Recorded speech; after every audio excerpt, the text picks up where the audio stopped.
Hello there, and welcome to the Sleep Science is Playing channel. Tonight, a quiet contradiction about the loudest places that have ever existed. We are taught early and taught firmly that space is silent.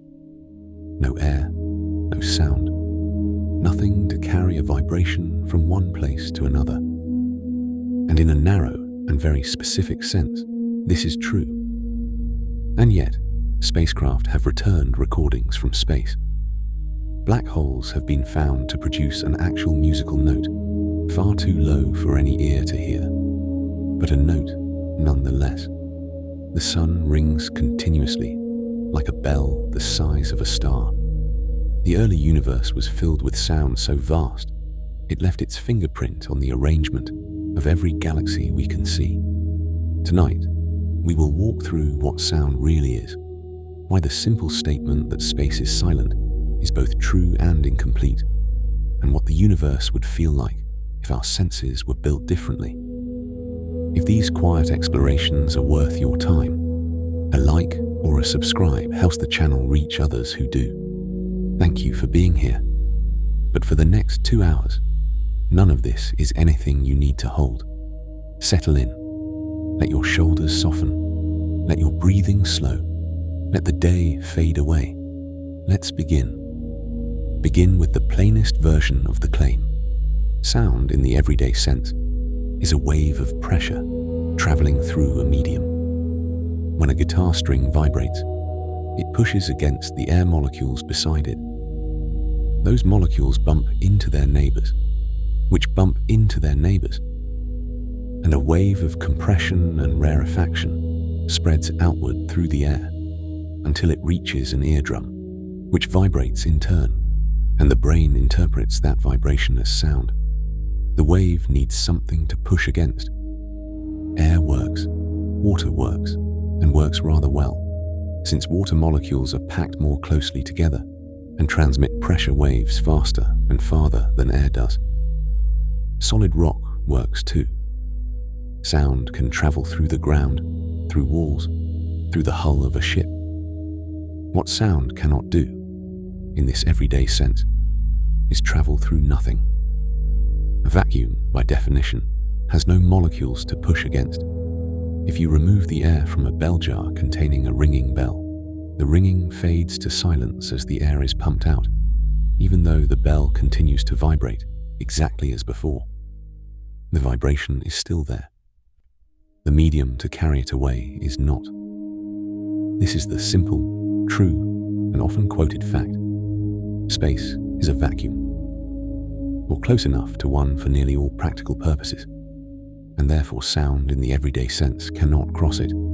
This single fact has become one of the most repeated pieces of space trivia there is.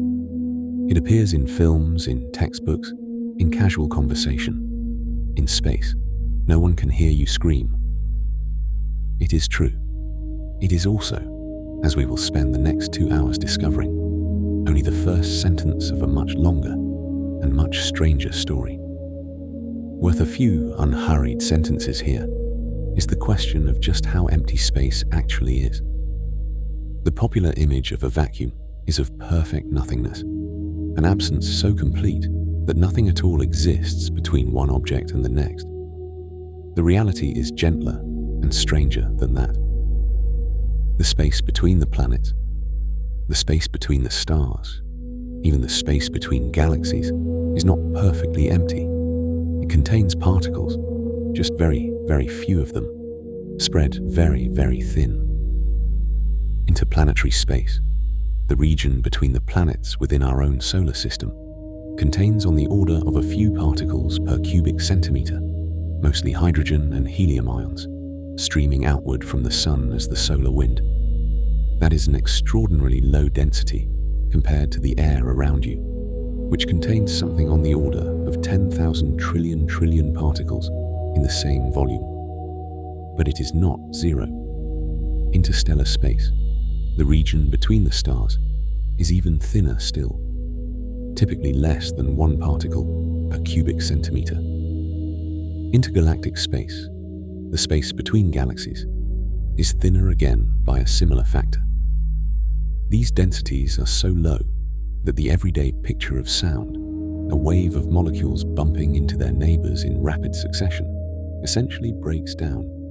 The particles are so far apart that a sound wave in the conventional sense would have to wait an extraordinarily long time between each collision. A pressure wave that depends on frequent collisions simply cannot propagate the way it does in air. The first wrong turn worth examining is the idea that NASA's sounds from space are simply fabricated, dressed up for public consumption, with nothing real behind them. This idea circulates widely, and it contains a grain of truth wrapped around a much larger misunderstanding.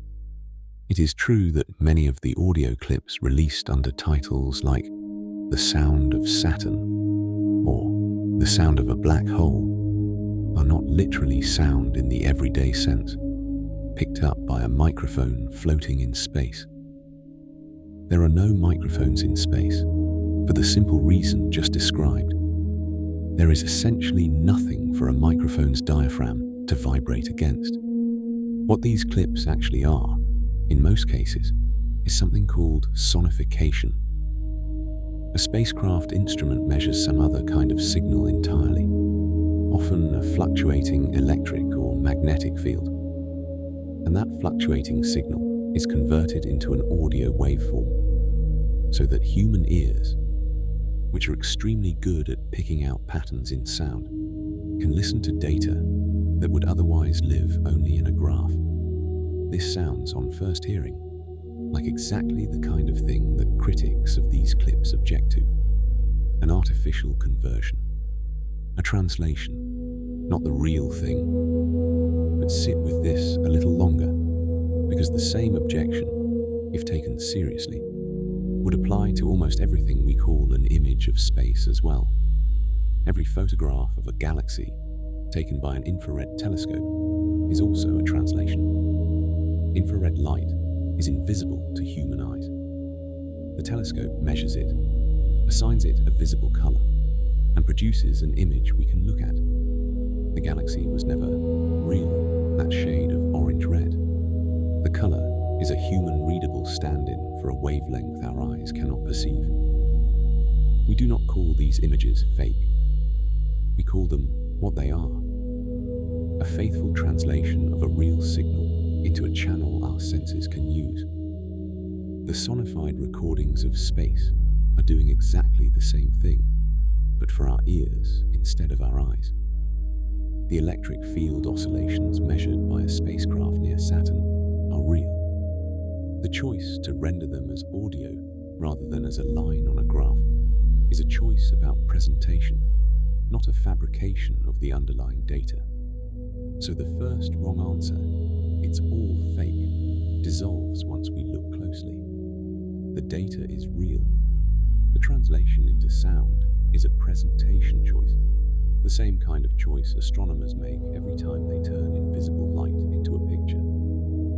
The second wrong turn is the opposite one. The idea that because some of these recordings are real signals converted to sound, space must therefore be filled with sound in the everyday sense after all, just very faint, and that with a sensitive enough microphone, an astronaut floating outside a spacecraft would actually hear something. This is also not quite right, and the reason why takes us into what is actually happening in these recordings. The signals being converted to sound are not pressure waves. They are waves in something else entirely. The electric and magnetic fields that fill the space around planets, stars, and galaxies. These fields are not air, but thinner. They are a different kind of medium altogether, one that does not require particles to bump into each other in the way air molecules do. A changing magnetic field can induce a changing electric field, and a changing electric field can induce a changing magnetic field. And the two can chase each other outward as a wave without needing any matter at all. This is, in fact, exactly how light itself travels across the vacuum of space from the sun to the Earth. As a self-sustaining wave in the electromagnetic field, no medium what spacecraft instruments often detect, and what gets converted into the sounds of space, are oscillations in these electric and magnetic fields at frequencies that happen to fall within, or can be shifted into, the range of frequencies the human ear can process, roughly 20 cycles per second up to about 20,000. The fields are oscillating. The oscillations are real, measurable, physical phenomena, but they are not pressure waves in a gas. And an astronaut's eardrum, even in a hypothetical scenario with no spacesuit, would not vibrate in response to them, the way it vibrates in response to a voice in a room. The ear is the wrong instrument for this signal. The radio receiver is the right one. And once a radio receiver picks up the signal, sonification simply moves it into a frequency range our biological hearing can use. So the second wrong answer, it's faint but real sound that an ear could pick up, is also not quite right. What is real is not sound in the acoustic sense, but oscillation, vibration, wave-like behavior in fields that fill space in a way air fills a room. The recordings are real. The medium is not air. The instrument is not an ear. And yet something is genuinely, physically vibrating out there. All the time. Everywhere. This is worth a few unhurried sentences, because it is the heart of tonight's resolution. We have been asking, implicitly, is space silent or not? As though silence and sound were the only two options, and as though the only kind of wave worth considering was the kind our ears evolved to detect. But the universe is full of waves of many different kinds, in many different media, at many different frequencies. And sound, as we experience it, is only one extremely narrow slice of all the wave-like activity that is actually happening. Think of it this way. A guitar string vibrating produces a pressure wave in air, sound. A radio tower vibrating electrons up and down produces a wave in the electromagnetic field, radio waves. A massive object accelerating through space-time produces a wave in the geometry of space and time itself, a gravitational wave. All three are, in the most general sense, the same kind of thing. A disturbance propagating outward from a source, carrying energy, oscillating at some frequency, capable in principle of being detected, measured, and if the frequency is right, converted into something an ear can process. Space being a vacuum rules out only the first of these. It does not rule out the second or the third. And as we are about to see, the second and third are happening constantly throughout the universe, on scales from the size of a spacecraft to the size of the observable cosmos itself. Begin close to home, with the sun. The sun is not a quiet, static ball of light. It is a roiling, churning sphere of plasma, and like any large body of fluid, it can support waves moving through it. In the sun's case, these are genuine pressure waves, genuine sound waves, in the everyday sense of the word, because the sun's interior is dense plasma, not vacuum. Sound can travel through plasma, the way it travels through air or water, because plasma is matter, just matter in a different state, with charged particles close enough together to push against one another. The sun's interior is in a state of constant turbulent convection, hot plasma rising from the depths, and cooler plasma sinking back down, on a timescale of days. This churning motion generates sound waves that travel down into the sun's interior, reflect off the dense core region, and travel back out to the surface, where they cause the visible surface of the sun to ripple, very slightly, rising and falling by a few kilometers over a period of around 5 minutes. These ripples were first detected in the 1960s, observed as a kind of gentle oscillation in the motion of the sun's surface.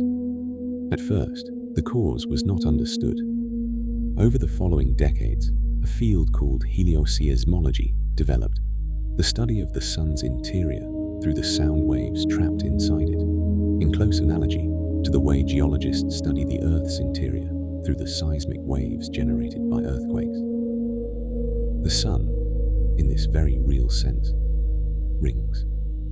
It rings with millions of overlapping tones simultaneously, each tone corresponding to a different pattern of waves bouncing around inside it.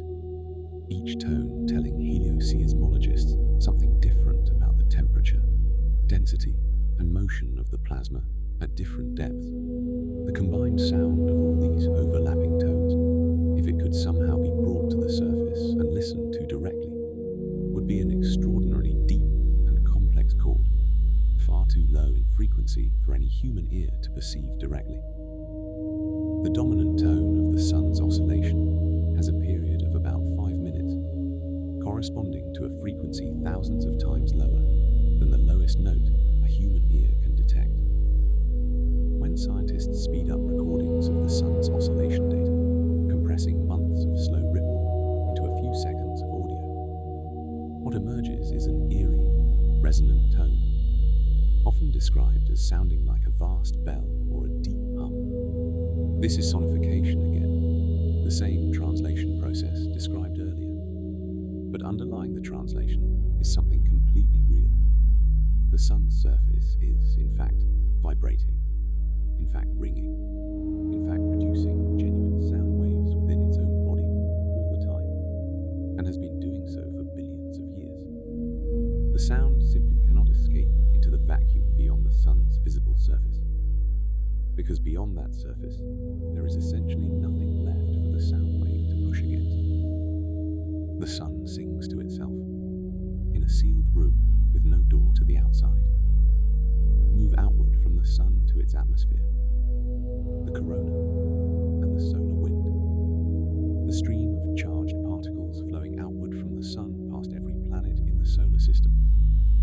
This is where the picture shifts from sound waves in the traditional sense to the electromagnetic and plasma waves described earlier, and where some of the most famous sounds of space recordings originate. The solar wind is not a smooth, uniform stream. It is turbulent, threaded with magnetic fields that get stretched, twisted, and tangled as the wind flows outward and as the sun rotates beneath it. Within this turbulent flow, a whole zoo of wave types can exist. Waves where the magnetic field oscillates while particles flow along it. Waves where clumps of plasma density rise and fall. Waves that look superficially like sound waves in a gas, but are carried by the collective behavior of charged particles and fields rather than by simple molecular collisions. Spacecraft that have flown through this environment, equipped with instruments to measure electric and magnetic fields many times per second, have recorded an extraordinary range of these oscillations. When converted to audio, they produce sounds often described as whistles, chirps, hisses, and roars, each corresponding to a particular kind of wave with its own physical cause. A whistler wave, for example, is produced when an energetic burst of particles, often associated with a solar flare or a lightning-like discharge in a planet's atmosphere, excites oscillations in the magnetic field that sweep rapidly from high frequency to low, producing, when sonified, a falling whistling tone. These are not metaphors. A whistler wave is a real, physical disturbance, propagating through the plasma and magnetic field of space at a real frequency, carrying real energy, detectable by real instruments. The whistle is simply what that real phenomenon sounds like when its frequency happens to fall within, or is shifted into, the range of human hearing. This brings us to the second wrong turn's deeper resolution, worth sitting with for a moment. We tend to think of real and sonified as opposites, as though something converted into sound for human ears has thereby become less real, more artificial, more constructed. But every sense we have works this way. Your eye does not perceive light directly as light. It converts certain wavelengths of electromagnetic radiation into electrical signals that your brain interprets as color. Your ear does not perceive air pressure directly as pressure. It converts mechanical vibrations into electrical signals that your brain interprets as sound. Every experience of the world is already a translation, a sonification or visualization performed by your own nervous system on signals that are not, in themselves, sound or color or anything else. They are just oscillations, just patterns of energy. When a spacecraft converts a magnetic field oscillation into an audio file, it is doing, with instruments, something analogous to what your ear does naturally with air pressure. Taking a real physical oscillation and converting it into a form a particular kind of receiver, in this case the human auditory system, can process. The question of whether this is real sound starts to dissolve once you realize that all sound, even the sound of a voice in a room, is itself a kind of translation, performed by biology rather than by electronics. With this in mind, turn outward to Saturn, home to some of the most evocative of these recordings. Saturn's magnetic field is not a simple, static structure. It rotates with the planet, and it is shaped by the planet's moons, particularly the small moon Enceladus, which continuously sprays jets of water vapor and ice particles from its south pole into the space around Saturn. This material becomes ionized, charged, and becomes caught up in Saturn's magnetic field and rotation, creating a complex, dynamic environment of plasma, dust, and field. Within this environment, radio and plasma wave instruments aboard spacecraft that have orbited Saturn have recorded intense radio emissions associated with Saturn's auroras, the planet's equivalent of the northern lights, generated as charged particles spiral down along magnetic field lines into the planet's polar atmosphere. When converted to audio, these emissions produce a complex, layered, almost musical sound, often described as otherworldly, with rising and falling tones that seem to weave around each other. Separately, the same spacecraft passed through Saturn's rings and recorded the impacts of countless tiny dust particles striking the spacecraft's body, each impact producing a brief electrical signal as the particle vaporizes on contact. Sonified, these impacts sound like a continuous crackling, popping static, the sound of a spacecraft being very gently, continuously sandblasted by ring material, too small to see. Neither of these is Saturn making noise, in the sense of a creature roaring. But both are Saturn's environment, doing something physical, something measurable, something that has a frequency. The phenomenon is the reality. Now reach further out, to the most extreme example of all, black holes, and the discovery that one of them produces, quite literally, a musical note. In a galaxy cluster, a few 100 million light-years away, observations made with an X-ray telescope revealed something remarkable. Ripples in the hot gas that fills the space between the galaxies in the cluster. Ripples that could only have been produced by waves spreading outward from the supermassive black hole at the cluster's center. These waves, astronomers determined, were genuine pressure waves, genuine sound waves, traveling through the hot, thin gas of the cluster, in the same fundamental sense that a sound wave travels through air, just on a staggeringly larger scale and at a staggeringly lower frequency. The frequency of these waves was calculated to correspond to a B-flat, but a B-flat about 57 octaves below middle C. To put that number in perspective, each octave represents a halving of frequency, so 57 octaves below middle C is a frequency roughly 100 million billion times lower than the lowest note a human ear can detect, corresponding to a period of around 10 million years per oscillation. The note takes 10 million years to complete a single cycle. This is, by an enormous margin, the deepest note ever detected anywhere, by anyone in the universe. And it is real in exactly the sense that the sun's helioseismic ringing is real, a genuine pressure wave in a genuine medium, the hot gas of the cluster, at a genuine, measurable frequency.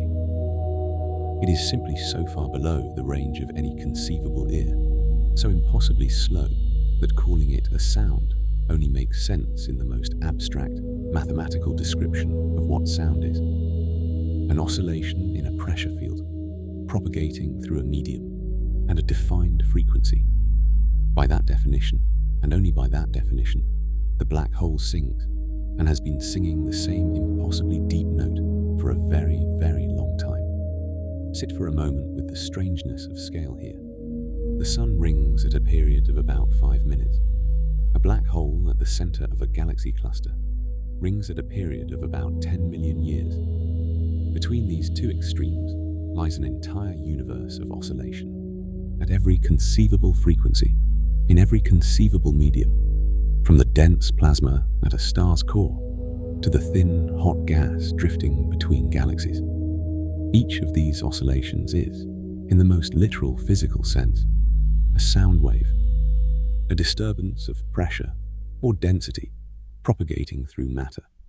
None of them, except perhaps in the most extreme close-up imaginable, could ever be heard by an ear shaped the way ours is, evolved as it was for a narrow band of frequencies, suited to the thickness of Earth's atmosphere and the size of a human head.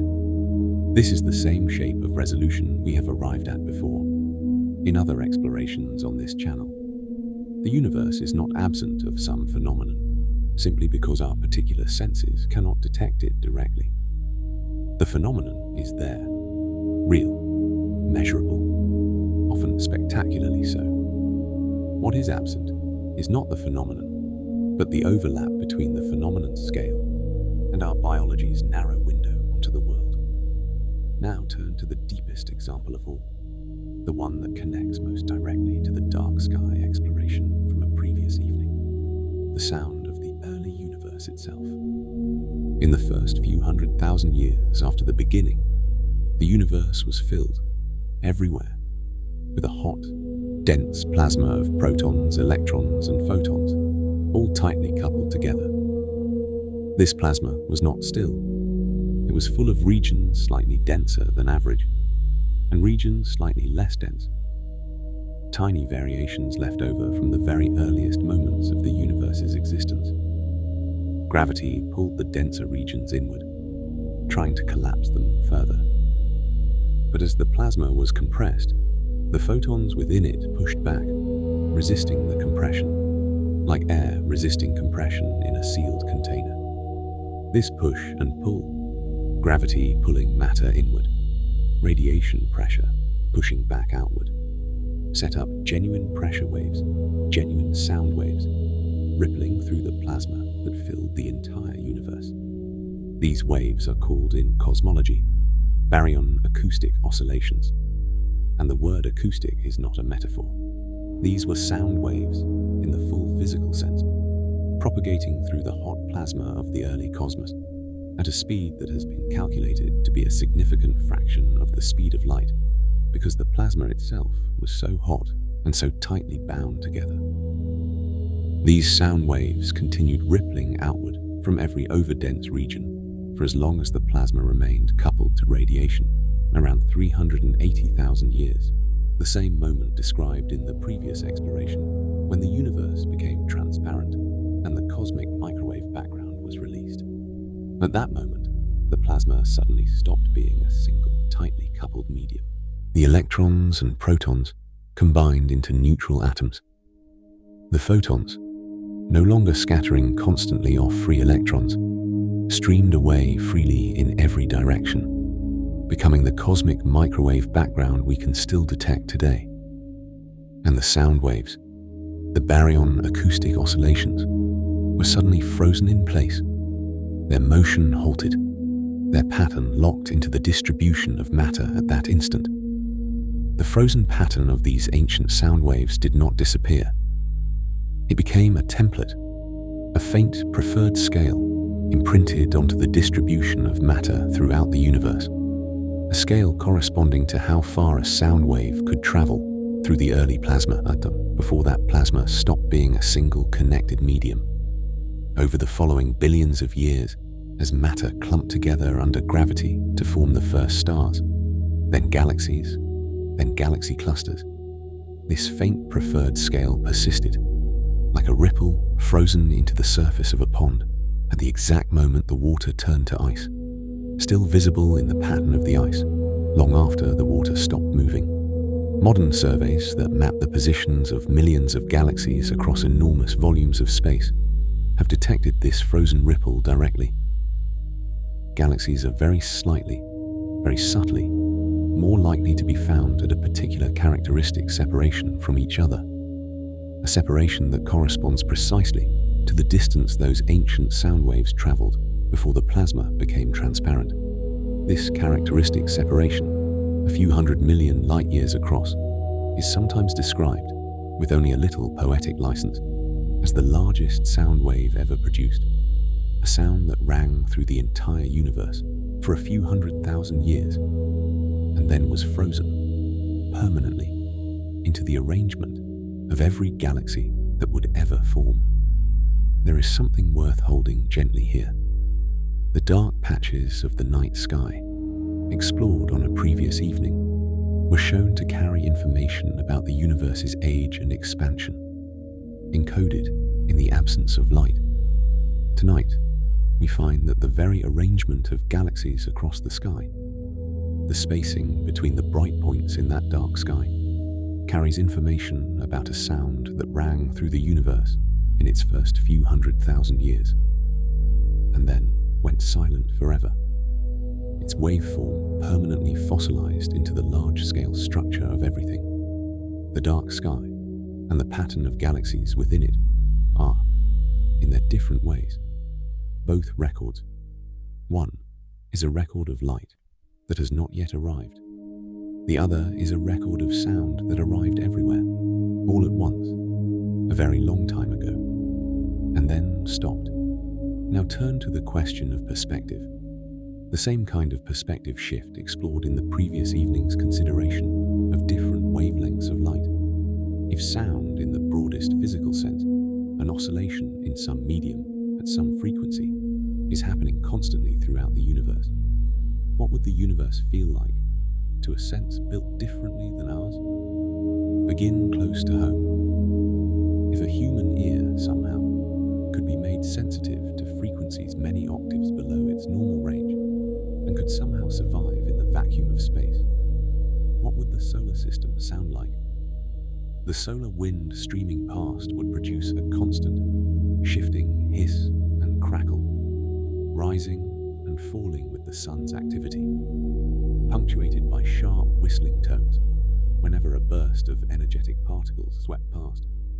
Saturn's environment would add its own layered musical complexity, the crackle of ring particles, the rising and falling tones of its auroras.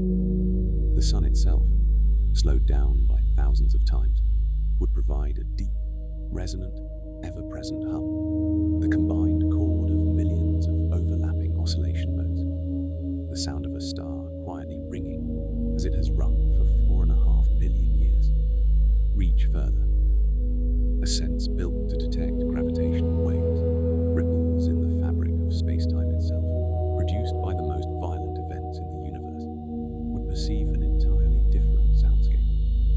Mostly silence, but punctuated, rarely, by sharp, rising chirps, each one the signature of two black holes, or two neutron stars spiraling into each other and merging, releasing in a fraction of a second more energy than every star in the visible universe combined, radiated outward as a ripple in space-time that, when converted to audio, sounds remarkably like a short, rising whoop, a chirp, gone in an instant.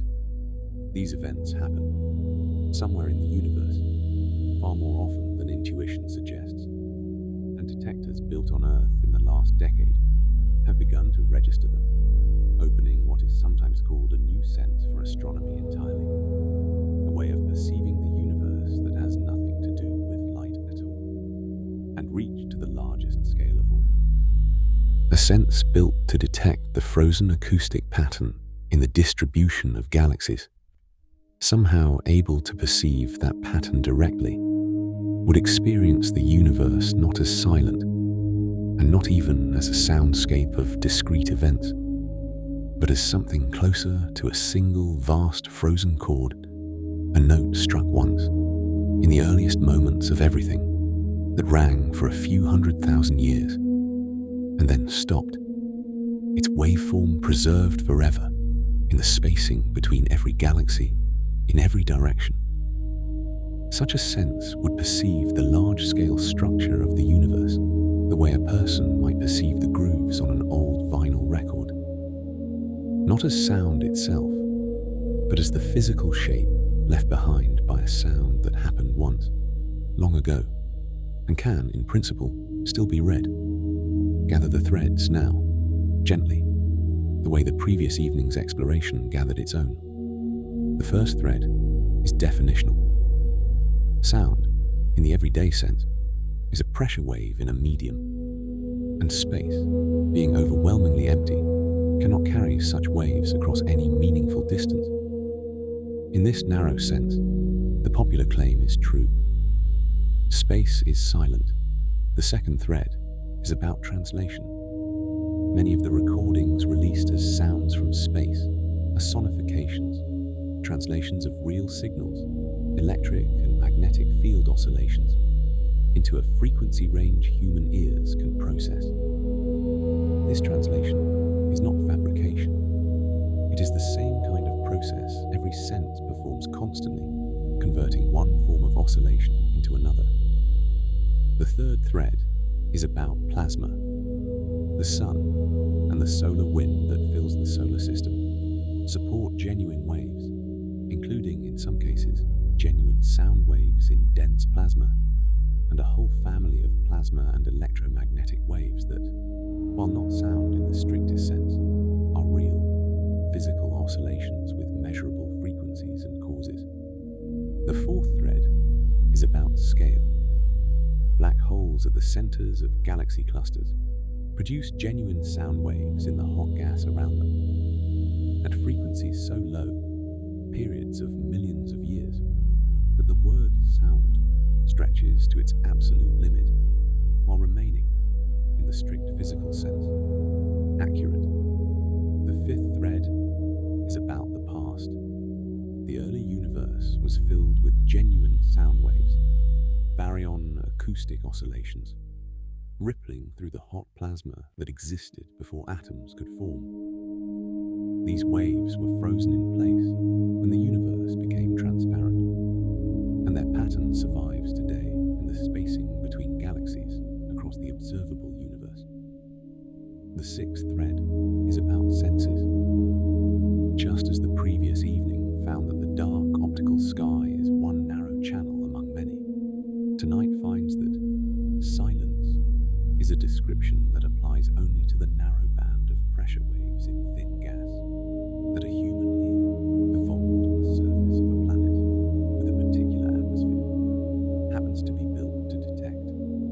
In other media, at other frequencies, on other scales, the universe is filled with oscillation, with vibration, with pattern, everywhere, constantly, and has been since its first moments. The seventh thread, and the gentlest, is about presence. None of this oscillation asks anything of us. The sun has been ringing for 4.5 billion years without anyone listening. The black hole's impossibly deep note has been sounding for far longer than that, and will continue sounding for far longer still. The frozen sound of the early universe is woven into the position of every galaxy, whether or not anyone ever maps it. The vibration is simply there, part of how matter and energy and space-time behave, with or without an audience. There is a quiet symmetry in arriving here. We began with a simple, true statement. Space is silent. We end with a simple, equally true statement.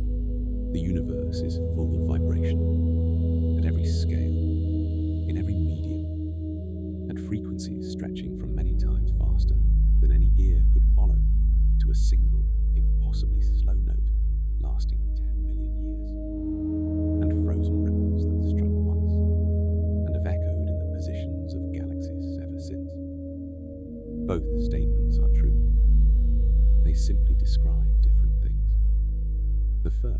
describes the narrow channel of air pressure waves that human ears evolved to use. The second describes everything else, the vastly larger world of oscillation that exists whether or not anything is listening. The sun rings tonight, as it has every night, a deep tone no ear could ever catch, sealed within its own surface. The solar wind streams past, carrying its hisses and whistles into the dark, unheard. Somewhere, in a galaxy cluster, unimaginably far away, the same impossibly low note continues, unchanged, as it has for longer than the solar system has existed. And everywhere, in the spacing between galaxies in every direction, the frozen shape of a sound that rang once, long ago, sits quietly in the dark, waiting for nothing, asking for nothing, simply being what it has always been. None of this requires anything of you tonight. The vibration continues whether you are listening or not, whether anyone is listening or not, the way it always has. Let your breathing slow. Let the sun's deep, unheard tone settle around you like a hum too low to notice. Let the frozen pattern in the sky overhead rest where it has rested since before. There were stars to fill the gaps between. Let the long, quiet ringing of the universe continue, as it always has, asking nothing, needing nothing, simply continuing.